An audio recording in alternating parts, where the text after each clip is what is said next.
In today's video, I'm going to teach you how to create a task in Zoho Books.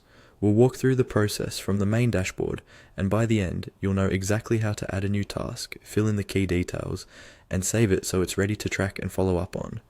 First, make sure you're logged in to your Zoho Books account and you're on the home dashboard. This is usually the page you land on right after logging in, where you can see an overview of your business, like income, expenses, and recent activity. From here, look towards the top of the screen for a small plus sign. This plus icon is Zoho Books' Quick Create button. It's designed to help you add new items from anywhere in the app without digging through that menus. Go ahead and click on that plus sign. When you do, a drop-down menu will appear with several options, like creating invoices, expenses, or other records. In that list, you should see an option labeled Task. This is what we'll use to create a new task you can track inside Zoho Books. Move your cursor over to Task and click on it.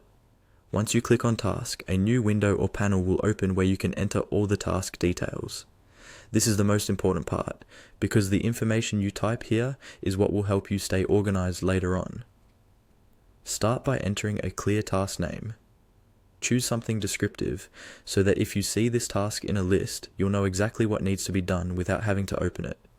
Next, fill in any other fields that are available, such as a description, due date, or related customer or project, depending on how your Zoho Books account is set up.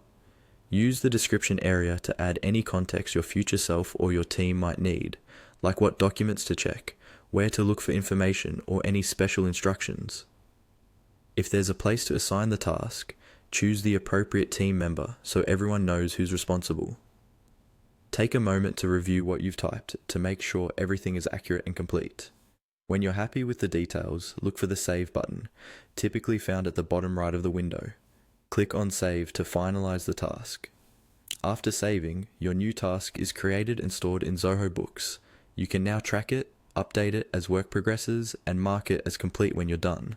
That's all it takes to create a task in Zoho Books.